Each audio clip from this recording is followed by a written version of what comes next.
Hello everyone, welcome to science for class 8। आज हम शुरू करने जा रहे हैं chapter first, crop production and management. ये साइंस की एनसीईआरटी बुक का पहला चैप्टर है, क्रॉप प्रोडक्शन एंड मैनेजमेंट। इस चैप्टर में हम क्रॉप की प्रोडक्शन और इसके मैनेजमेंट कैसे होता है वो सब डिस्कस करेंगे एंड उसके कुछ टाइप्स भी होते हैं, उसके बारे में भी हम डिस्कस करेंगे। पहेली और बूझो अपने अंकल के घर गए होते हैं समर वेकेशन के टाइम पे। उनके अंकल एक फार्मर होते हैं और वो कुछ टूल सीखते हैं, खुरपी, शिकल, शोल, प्लो, उनकी फील्ड में। अब बूझो जानना चाहते हैं कि हमें कैसे ये फूड कहाँ और कैसे ये फूड कह रही हूँ टूल्स को यूज़ हम कर सकते हैं। जैसे कि हमें पहले से ही पता है कि सारे लिविंग ऑर्गेनिजम्स को फूड चाहिए होता है ना। प्लांट्स अपना फूड खुद से बना पाते हैं क्योंकि वो होते हैं ऑटोट्रॉप्स, यानी जो अपना फूड खुद से बना पाते हैं। Animals including humans can not make, animals और ह्यूमंस हम सबको पता है फूड अपना खुद से नहीं बना पाते। पहले हमें ये जानना पड़ेगा कि हमें फूड मतलब हम फूड को खाते क्यों हैं। But first of all why do we have to eat food. देखो, फूड हम इसलिए खाते हैं क्योंकि हमें एनर्जी मिलती है ना। उससे बहुत सारी हमें चीज़ें मिलती हैं, मतलब वो तो हम डिटेल में अपनी पिछली क्लासेस में पढ़ा होगा।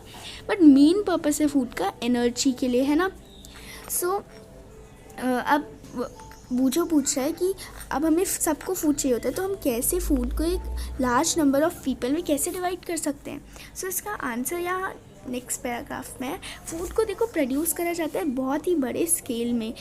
अगर हमें फूड को बहुत सारे पीपल में प्रोवाइड करना है उसका regular production, regular proper management और डिस्ट्रीब्यूशन नेसेसरी है, ठीक है।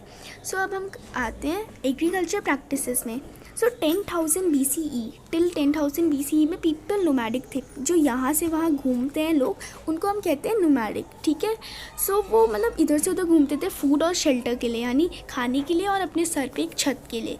वो मतलब रॉ फ्रूट्स, कच्चे फ्रूट्स और कच्ची वेजिटेबल्स खाते थे। और फिर थोड़ी दिनों बाद, जैसे कि हर कोई एक ही बार में तो सीखता नहीं है, टाइम तो लगता ही है हर किसी को सीखने में। तो वही होता था कि पहले वो रॉ फ्रूट्स खाते थे, कच्चे फ्रूट्स और वेजिटेबल खाते थे। फिर उन्होंने धीरे धीरे एनिमल्स को हंट करना शुरू करा, एनिमल्स को मारना शुरू करा। फिर उन्होंने अपना फूड, मतलब उसी से वो अपना पेट भरते थे।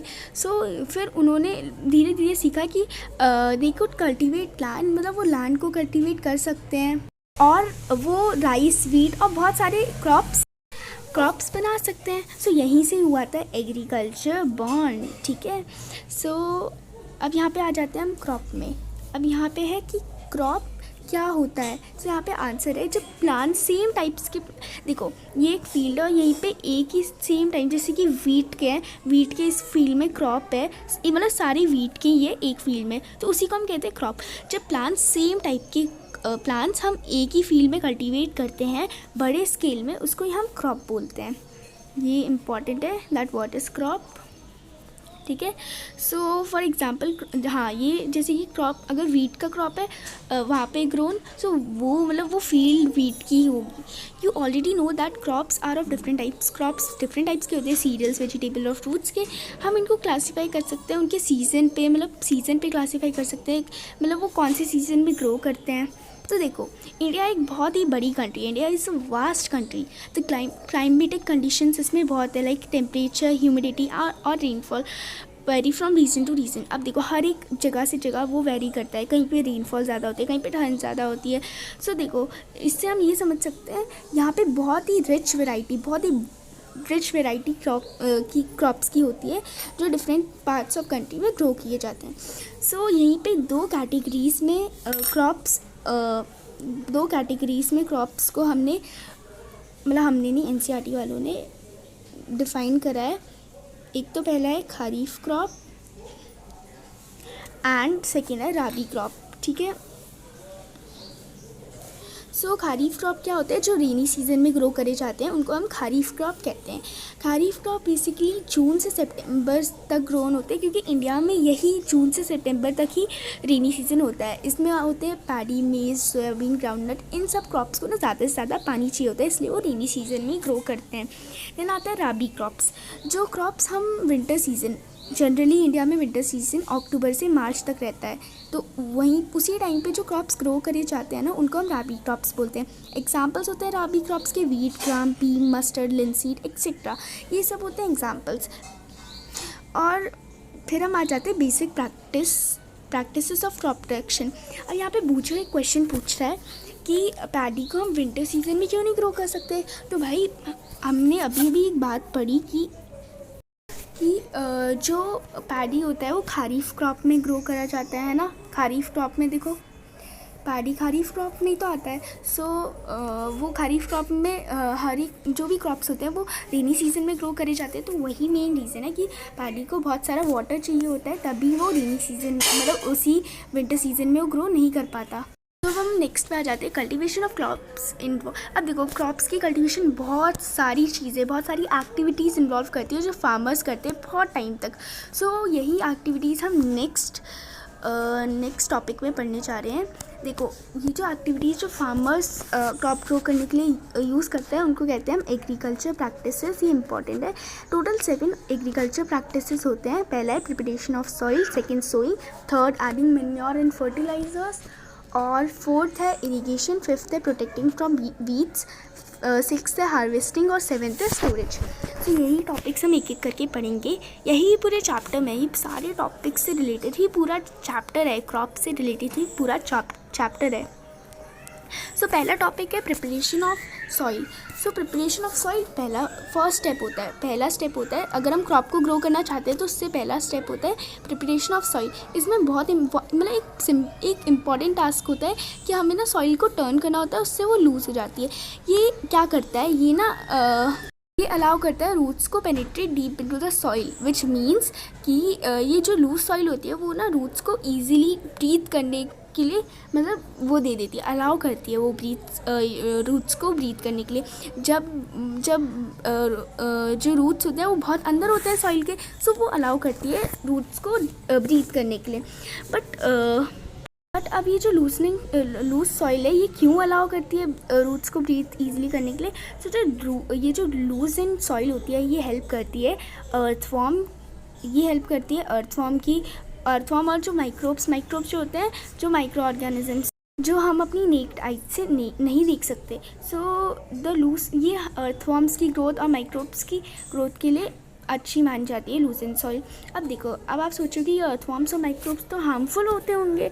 नहीं, ये हार्मफुल नहीं होते, फार्मर्स के फ्रेंड बोले जाते हैं, क्योंकि ये भी सॉइल को जब हम लूज़ करते हैं ना सॉइल को, तो इसमें ह्यूमस डाल देते हैं। बट वाई द सॉइल को लूज़ और टर्न करना क्यों करा जाता है। जैसे कि आपने अपनी प्रीवियस क्लासेस में पढ़ा है कि सॉइल में बहुत सारे मिनरल्स होते हैं, वाटर, एयर और कुछ लिविंग ऑर्गेनिजम्स भी होते हैं। डेड प्लांट्स और जो एनिमल्स होते हैं वो डीकम्पोज जाते हैं। डीकम्पोज यानी वो सॉइल के अंदर ही मिक्स हो जाते हैं। इन दिस वे, इसी वे में जो बहुत सारी न्यूट्रिशंस होते हैं ना डेड ऑर्गेनिजम्स में, वो वापस रिलीज होते हैं और वो न्यूट्रिशंस यही प्लांट्स ऑब्जर्व कर पाते हैं, यही न्यूट्रिशंस प्लांट्स एब्जॉर्व कर पाते हैं। कुछ मतलब ये जो सॉइल को हम लूज़ और टर्न करते हैं, ये क्या करती है, ये जो लूज सॉइल होती है, ये ना जो न्यूट्रिएंट रिच सॉइल होती है, अब देखो ये सॉइल है, इसके अंदर ये मतलब डेड ऑर्गेनिजम्स है, ये नीचे चल जाते हैं। ये जो लूज सॉइल होती है इनको ऊपर ले आती है, ताकि प्लांट्स जो होते हैं ना जो यहाँ पे ग्रो करते हैं वो ये न्यूट्रिशंस यूज़ कर पाएँ। यही टर्निंग एंड ये बहुत इंपॉर्टेंट होता है कल्टीवेशन के लिए। टर्निंग और loosening of soil is very important for cultivation. अब ये प्रोसेस है ना जो टर्निंग और सॉइल को लूज़ करने का, इसको हम बोलते हैं टिलिंग या ploughing.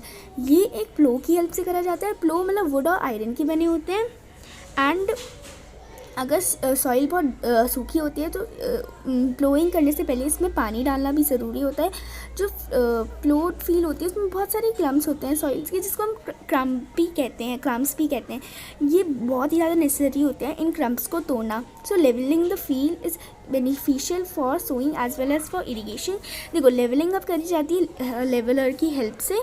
Sometimes manure is added to the soil before tilling. कुछ बार क्या होता है ना, ये जो मैन्योर होता है वो वो सॉइल में पहले ही डाला जाता है, टिलिंग से पहले ही डाला जाता है, ताकि जो सॉइल होती है मॉइस्चर हो जाती है। सो मतलब डालने से पहले ही वो मॉइस्चर हो जाती है। सो एग्रीकल्चर इम्प्लीमेंट्स भी होते हैं, आप देखो। हाँ, अब हम प्लो के बारे में बहुत ही डिटेल में पढ़ेंगे। सोइंग सीड्स को सो करने से पहले एक बहुत ही इंपॉर्टेंट टास्क होता है जो मैंने बताया, सॉइल क्रम्स को मतलब ब्रेक करना, तोड़ना, ताकि जो क्रॉप्स है उसकी बेटर यील्ड हो। So this is done with the help of various tools. ये बहुत ही सारे वेरियस टूल्स की हेल्प से करा जाता है। सो जो मेन टूल्स होते हैं ना इसके पर्पस में, मतलब जो यूज़ करने के लिए, सो वो होते हैं प्लो, हो और कल्टीवेटर। सो प्लो, हो एंड कल्टीवेटर। सो हम शुरू करेंगे प्लो से। सो यहाँ पे आ जाते हैं हम प्लो पे। तो ये बहुत एशियन टाइप्स, बहुत पुराने टाइम से यूज़ करा जाता है ये प्लो। तो ये डायग्राम की हेल्प से मैं आपको समझाती हूँ, ये बहुत इजी होगा डायग्राम की हेल्प से समझने में। तो ये वुड का बना होता है और ये बुल्स चलाते हैं, ये 2 बुल्स मतलब पेयर ऑफ बुल्स चलाते हैं और ये वुड का बना होता है। ऐसी ये पूरा वुड का बना होता है। एंड इसका जो मेन पार्ट होता है ना इस प्लक्शर का, और ये प्लक्शर नहीं, ये प्लो का, या इसको ना और एनिमल्स, हॉर्सेस और कैमल्स भी चला सकते हैं। इसमें एक ट्रायंगुलर स्ट्रिप होती है, वो ट्रायंगुलर स्ट्रिप आयरन की होती है, मतलब वो बहुत स्ट्रॉन्ग ट्रायंगुलर स्ट्रिप होती है, उसको कहते हैं प्लक्शर। ये है वो, देखिए, हाँ ये प्लक्शर है, ऐसी होती है ये। देन आता है हमारा हाँ देन है हमारा प्लग शाफ्ट। प्लग शाफ्ट में एक मेन पार्ट होता है प्लो का। वो एक लॉन्ग लॉग ऑफ वुड को प्लग शाफ्ट कहते हैं। यानी ये होता है, ये लंबी सी डंडी, ये लंबी सी लकड़ी को हम प्लो शाफ्ट कहते हैं। सो ये दिस हाँ, तो ऊपर चलते हैं। हाँ, यहाँ पे हैं हम। The indigenous wooden plow is increasingly being replaced. Indigenous यानी पुरानी चीज़ें, पुरानी या originated, पुरानी, मतलब इसका मीनिंग होता है कि पुरानी जो वुडन प्लो है उसको मतलब रिप्लेस करा जा रहा है आज की प्लो से। तो हम सेकंड पे आ जाते हैं जो है हमारा हो। हाँ, ये रहा हो। ये एक सिंपल टूल होता है that is use to remove weeds and for loosening the soil. देखो, अब मैं आपको डायग्राम की हेल्प से इसको भी समझा देती हूँ। सो हाँ, डायग्राम ये रहा। देखो, ये ना एक सिंपल टूल होता है, बहुत ही ज़्यादा सिंपल टूल होता है, जिसको ना जो यूज़ करा जाता है वीड्स को रिमूव करने में, और ये सॉइल की लूजनिंग में बहुत हेल्पफुल होता है। इसमें एक लॉन्ग रॉड ऑफ वुड होती है, वुड की होती है या आयरन की, यहाँ पे ये आयरन की गिवन है, ये इसको कहते हैं लॉन्ग रॉड, ठीक है। A strong broad and bend plate of iron is fix to one of its end. ये देखो, एंड हाँ, is fix to one of its end and works like a blade. It is pulled by animals. So ये इसकी grip होती है, ये इसका handle होता है, ये इसकी बीम होती है एंड ये इसकी बेंड प्लेट होती है। इसको पूरे को कहते हैं हम हो, ठीक है। नाउ कल्टीवेटर, थर्ड वाला है हमारा कल्टीवेटर। सो कल्टीवेटर नाउ डेज, देखो हाँ, ये जो ट्रैक्टर ड्रिवन कल्टीवेटर, देखो आज ये कल्टीवेटर जो प्लोइंग होती है ना आजकल, वो ट्रैक्टर्स की हेल्प से करी जाती है। ये लेबर और टाइम दोनों सेव करता है। सो अब हम आ जाते हैं नेक्स्ट टॉपिक में, दैट इज़ सोइंग। ये सेकेंड एग्रीकल्चर प्रैक्टिस है। सोइंग एक बहुत इंपॉर्टेंट पार्ट होता है क्रॉप प्रोडक्शन का, क्योंकि सोइंग करने से पहले, क्रॉप को डालने से पहले, क्रॉप को उगाने से पहले अच्छी क्वालिटी क्लीन और साफ़ और हेल्दी सीड्स को सिलेक्ट करा जाता है। फार्मर्स इसको इसलिए सिलेक्ट करते हैं ताकि जो मतलब हाई यील्ड दे क्रॉप्स की।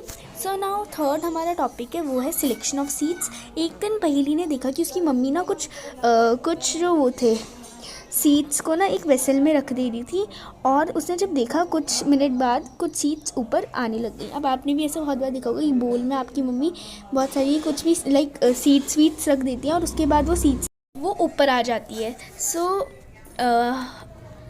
ये अक्सर ऐसा इसलिए होता है क्योंकि वो सीड्स ना बहुत ही लाइट होती हैं, बहुत ही हल्की होती हैं। वो हल्की क्यों होती है? क्योंकि वो डैमेज सीड्स होती हैं। डैमेज सीड्स हल्की हो जाती है, हल्की यानी हॉलो हो जाती है। और वो लाइटर हो जाती है, इसलिए वो वाटर मतलब फ्लोट कर रही होती है, तैर रही होती है वाटर पे। सो ये बहुत अच्छा वे होता है ताकि हम मतलब हेल्दी और अच्छी मतलब हेल्दी सीड्स को सेपरेट कर पाएँ मतलब डैमेज सीड से। सो यहाँ पे कुछ ना स्विंग की भी मतलब टूल्स होते हैं, कुछ ट्रेडिशनल टूल्स होते हैं। So the tool use traditionally for sowing seeds funnel shape का होता है, नीचे गिवन है। हाँ हाँ, ये ना एक फ़नल शेप का होता है। फ़नल यानी आप सबको पता ही होगा फ़नल क्या होता है, एक ऐसा ऐसा ऐसा, इसके अंदर ना सीड्स भरी जाती है। एंड ये डायग्राम की हेल्प से समझाती हूँ। सो ना इसके अंदर ना सीड भरी जाती है, इसके अंदर सीड डाली, देखो दिख रहा है, यहाँ से वो सीड्स सीधा अंदर चली जाती है, फिर वो क्या करती है सॉइल के अंदर चली जाती है। तो ये बहुत ही मतलब सीड सीधा अंदर होती है। ये क्या करता है, इससे ना जो बर्ड्स होती है ना वो पहले सीड्स को खा लेती थी, मतलब जब अगर सीड्स ऊपर होती थी, इसके हेल्प से सीड सीधा सॉइल के पूरे अंदर घुस जा रही है। तो ये जो बर्ड्स होती है वो नहीं खा पाती, मतलब नहीं खा पाती सीड्स को। एंड नेक्स्ट क्या है, हाँ नेक्स्ट है हमारे सीड ड्रिल। ओ हाँ, ये बहुत मस्त है। ये हमने कहीं देखा भी था ना, इसी चैप्टर में देखा था। वेट, हाँ ये रहा, हाँ मैंने बोला था ये देखा था। ये रहा, ये ट्रैक्टर के साथ यूज़ करी जाती है सीड ड्रिल। देखो आजकल सीड ड्रिल को हम ट्रैक्टर के साथ यूज़ करना चाहते हैं। ये ना क्या करती है, सीड्स को इक्वल डिस्टेंस और इसकी इक्वल डेप्थ में शो कर देती है। ये इंश्योर करती है कि सीड्स गेट कवर, ये इंश्योर करती है कि जो सीड्स होती है ना वो सॉइल से पूरी कवर्ड हो जाए। ये मैंने आपको बताया भी था कि बर्ड्स खा लेती है ना, तो ये बहुत हेल्पफुल होता है ताकि बर्ड्स सीड्स को खा भी ना पाए। और sowing by using a drill saves time and labour, ये टाइम और लेबर दोनों सेव कर देता है। तो अब मुझे बोलता है, एक नर्सरी है मेरे स्कूल के पास, उसने देखा कि छोटे छोटे प्लांट्स होते हैं वो बैग्स के अंदर रखे जाते हैं। वो ऐसे क्यों रखे जाते हैं, अब तो वो बोलती है पहेली कि कुछ प्लांट्स लाइक पैडी वो पहले नर्सरी में ग्रो किए जाते हैं, मतलब ग्रो किए जाते हैं। जब वो थोड़े बड़े हो जाते हैं उनको फिर फील्ड में ट्रांसप्लांट करा जाता है, फील्ड में डाला जाता है। तो कुछ फॉरेस्ट प्लांट्स और फ्लावरिंग प्लांट्स ऐसे ही ग्रो करे जाते हैं नर्सरी में। Appropriate distance between seeds is necessary to avoid overcrowding of plants। अब डिस्टेंस बहुत इंपॉर्टेंट होती है, लाइक ये डॉट है प्लांट्स, सो इसकी ये डिस्टेंस दूर की हेल्प से बहुत ही मतलब ओवरक्राउडिंग प्रिवेंट करती है। ये अलाउ करती है प्लांट्स को अच्छे से सनलाइट मिल जाती है, इसके हेल्प से न्यूट्रिशंस और वाटर भी मिल जाते हैं सॉइल से। So at times a few plants may have to be remove. अगर कभी कभी क्या होता है ना, ओवर क्राउडिंग हो ही जाती है, कितनी भी कोशिश करो कभी कभी हो ही जाती है। सो कुछ प्लांट्स को निकाला जाता है, ठीक है ना। हमारा थर्ड एग्रीकल्चर प्रैक्टिस है एडिंग मैन्योर एंड फर्टिलाइजर्स। सो जो सब्सटेंसेस होते हैं जिसको हम सॉइल में डालते हैं in the form of nutritions, उनको हम कहते हैं मैन्योर फर्टिलाइजेशन। ये प्लांट्स की ग्रोथ के लिए बहुत हेल्पफुल होता है, ये इंपॉर्टेंट है, ये पूरी अच्छी डेफिनेशन है। सो बूझो ने देखा कि उसने कुछ देखे हेल्दी क्रॉप, उसने अपने फार्म में कुछ हेल्दी क्रॉप्स देखे ग्रो कर रहे हो। तो वो नीबरिंग फार्म में देखा और उसने देखा कि कुछ प्लांट्स वीक थे। देखो एक फार्म में उसने देखा कि कुछ जो क्या बोलते हैं, हाँ कुछ क्रॉप्स अच्छे से ग्रो कर रहे हैं। दूसरे नेबरिंग फार्म में यानी पड़ोसी फार्म में उसने देखा कि कुछ प्लांट्स वीक हैं। सो क्यों ऐसा होता है, देखो कभी कभी ऐसा होता है soil supplies mineral nutritions to crop plants. ये कुछ न्यूट्रिशन एसेंशियल होते हैं प्लांट्स की ग्रोथ के लिए। पर कुछ एरियाज़ में क्या होता है, farmers grow crops after the same in the field. देखो क्या होता है ना, फार्मर्स क्या करते हैं, क्रॉप्स ग्रो करे जाते हैं और कभी भी उस फील्ड को खाली नहीं छोड़ते हैं।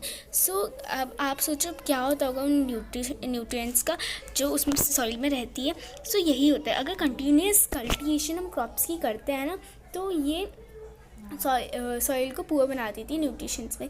सो देयरफॉर फार्मर्स को तभी मैन्योर डालते हैं फील्ड को, ताकि रीप्लेनिश फिर से सॉइल को न्यूट्रिशन से भर दे। इसी प्रोसेस को हम कहते हैं मैन्योरिंग।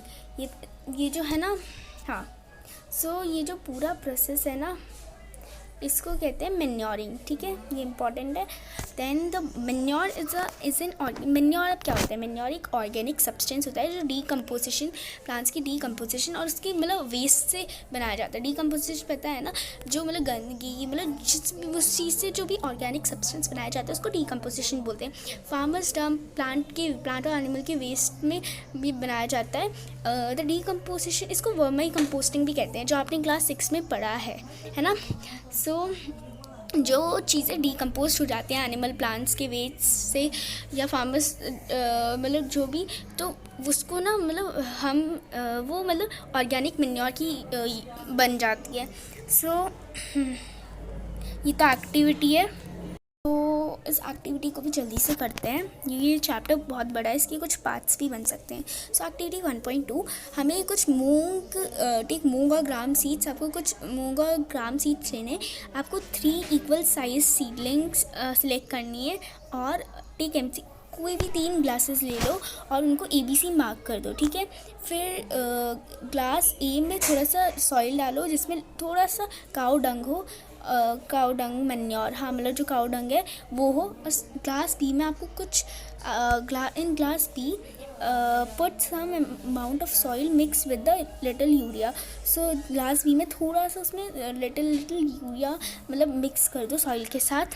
देन थर्ड में कुछ भी मत करो, मतलब सॉइल ले लो सेम अमाउंट में तीनों में, बट उस थर्ड वाली मतलब C वाले में आप कुछ भी ऐड मत करो। सो उनको मतलब कुछ मतलब सेफ़ रखो और उनको रोज़ पानी देते रहो। सो 7 से 10 दिन के बाद आप देखना उसकी ग्रोथ। सो देखो हाँ, अब देखो किस में ज़्यादा बड़ा हो गया है, B में ज़्यादा बड़ा हो गया है, उससे थोड़ा सा कम A में, फिर C में। सो दैट मीन्स ओहो जस्ट अ सेकेंड, हाँ दैट मीन्स B फर्स्ट आया, A सेकेंड एंड ये थर्ड, ऐसे ही हो रहा है ना। हाँ, so that plants in the classes नहीं, ये सेम प्लेस में नहीं ग्रो करेगा।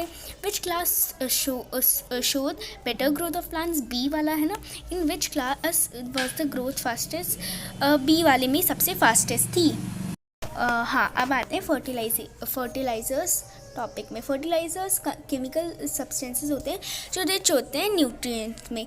सो वो डिफरेंट कैसे होते हैं मैन्योर में भी क्वेश्चन आता है। सो फर्टिलाइजर्स प्रोड्यूस करे जाते हैं फैक्ट्रीज़ में। लाइक एग्जांपल्स होते हैं urea, ammonium sulphate, super phosphate and super phosphate, हाँ पोटाश और NPK बहुत कॉमन है, ये पता रहता है। नाइट्रोजन, फॉस्फोरस एंड पोटाशियम का सिंबल क्या होता है, फॉस्फोरस का P होता है एंड नाइट्रोजन का N होता है, ठीक है। सो इससे आप एक बात समझ गए होंगे कि जो देखो हाँ, सो जो यूज़ ऑफ, अब हम इस सारी टॉपिक पे आ गए। सो जो यूज़ ऑफ ये जो बेटर यील्ड के लिए भी हेल्पफुल होता है फर्टिलाइज़र्स, जैसे कि मतलब ये जो क्रॉप्स होते हैं वीट, पैडी और मीज़, इनकी मतलब इनमें अगर हम फर्टिलाइज़र्स का यूज़ करें तो ये बहुत ही अच्छा यील्ड देता है क्रॉप्स का। बट ज़्यादा यूज़ होता है ना जो फर्टिलाइज़र्स का, वो मतलब सॉइल को लेस फर्टाइल बना देती है। Fertilizers have also become a source of water pollution का भी एक सोर्स बन जाता है fertilizers. Therefore in order to maintain the fertility of the soil की फर्टिलिटी मेंटेन करने के लिए हमने ना मतलब फर्टिलाइजर्स को सब्स्टिट्यूट करा ऑर्गेनिक मैन्योर में, और जो फील्ड है अनकल्टिवेटेड छोड़ दिया या खाली छोड़ दिया 2 क्रॉप्स के between. The use of manure improve soil texture as well as its water retaining capacity.